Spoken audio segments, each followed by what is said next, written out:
5 seconds. Sir, the budget has been variously described and criticized as one that increases the burden of the common man, one which gives concessions to the rich and encourages foreign investments. I agree that it is all this and much more, but it certainly is not a highwayman's budget.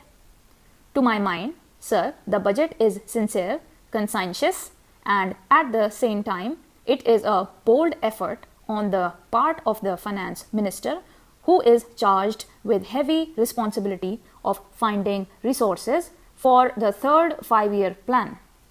This plan, to my mind, sir, is not at all ambitious in view of our needs.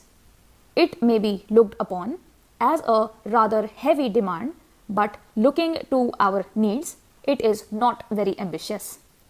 Sir, the fact that even the considerations of the coming general elections could not deflect the finance minister from the course which seemed to him necessary and proper should earn him the appreciation of every right-thinking man. The common man's interest, as I said, is nearer to our hearts than perhaps some others can claim, or at least it is equally nearer to us, and yet there come times in a nation's history when it becomes necessary for the people to postpone the fruits of their labor and enterprise to secure the future. Here also, sir, opinions may differ. According to the Communist Party, such a time came during the last Great War when they were exhorting people, the common people, to contribute their full might to the war effort. According to us, however, sir, we are passing such a time at the present moment, and I have no doubt that the common people appreciate this position and will willingly tighten their belts, contribute their full might, and will surely return the Congress to power, having full confidence in the future and looking to a future where their posterity will be assured of a far better social and economic order. Who, sir, does not sympathize with the difficulties of the common man? As a matter of fact, most of us come from that class, and I am sure the finance minister would have liked to do away with some of the levies. None would have been happier if he could have done without these new levies, but there are, sir, certain very imperative limitations. We are passing through a critical period. Sir, it may not be necessary to continue these levies for a long time. Rather, I am inclined to think that before long it may be possible to give up some of them at least. I have very valid reasons to think so.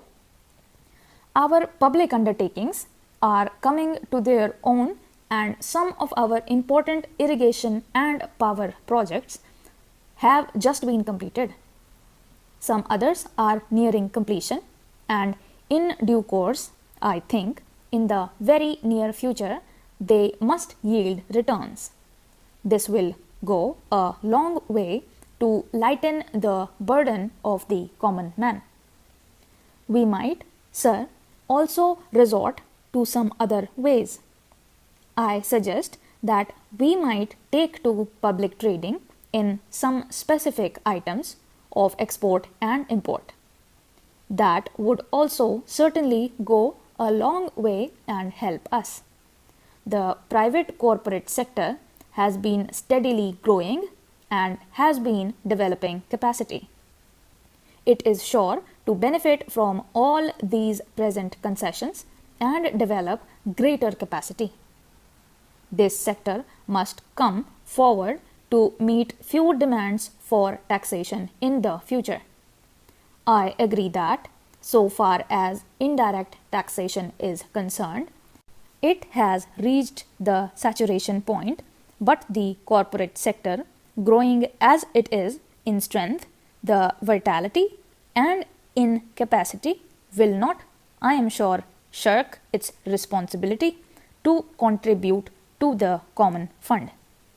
I wish, sir, the committee which had been appointed to go into where the additional national income had gone had entered upon its labors a bit earlier and had made its finding available to us. I do not want to state its findings, but I have a feeling that the committee, when it concludes its labors, will come to the conclusion that a major portion of this additional income has gone into the pockets of a comparatively small number of men, small number of individuals. And it is they who must in future contribute their share to the country's taxation needs, because the profits they have earned are not all due to their own efforts and enterprise only. To a very large measure, they are the result of the economic policies of the government and due to certain other circumstances to which they did not contribute anything. Therefore, there is a simple justification for the two taxes, the capital gains tax and the excess profits tax. I need not go in detail into all the reasons that my honorable friend has explained earlier so lucidly, but I must say that I entirely agree with them all.